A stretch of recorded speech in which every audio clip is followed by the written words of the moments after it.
Hi everyone! Welcome back for another daily from Clues by Sam. Today is Sunday, so this is the hardest puzzle of the week. Let's see if we can survive this. No innocent in column C is neighboring Barb. We can mark everyone in column C neighboring Barb as criminals. Both criminals below Dennis are connected. Mark Mary as a criminal. Mary has only one innocent neighbor.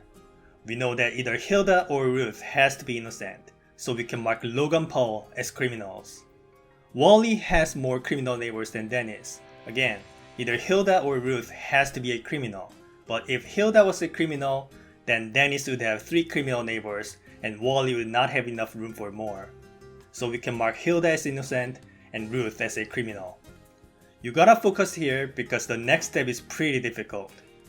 There's an odd number of innocent judges, so out of these 3 judges, either only one of them is innocent or all of them are innocent. Now take a look at Hilda's clue.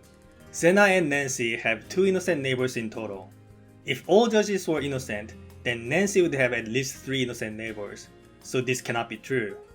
Therefore, only one judge is innocent. With that in mind, take a look at Mary's clue. Dennis has more criminal neighbors than Tyler. Dennis has 2, so Tyler must have 1 or less. If Karen was innocent, then all the other judges would become criminals, and Tyler would have 2 criminal neighbors and violate Mary's clue. So we know Karen has to be a criminal. Not every day you get to put 3 clues together to progress, but there it was. Alright, let's move on. Dennis and Paul have 3 innocent neighbors in total. Dennis has 1, and Paul already has 2. Mark Wally as a criminal. Hilda and Wally have 2 innocent neighbors in total. Wally has all 2 of them, so mark everyone around Hilda as a criminal. There are a total of 2 innocent coders and judges. We know there's 1 innocent judge, and we already have 1 innocent coder, so we can mark all the remaining coders as criminals. There are a total of 4 innocents in rows 4 and 5. We currently have 2, so we can mark both of the remaining people as innocent. We can resolve Hilda's clue now. Zena and Nancy have 2 innocent neighbors in total. Zena has none, and Nancy has 2. Mark Isaac as a criminal.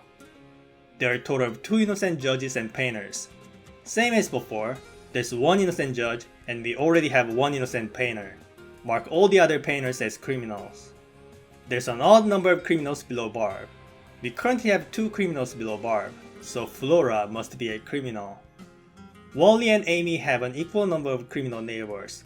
Wally has 3, so Amy should have 3 as well. Here's our final clue. There are more criminals in row 4 than row 5. Mark Olive as a criminal and Vince as innocent.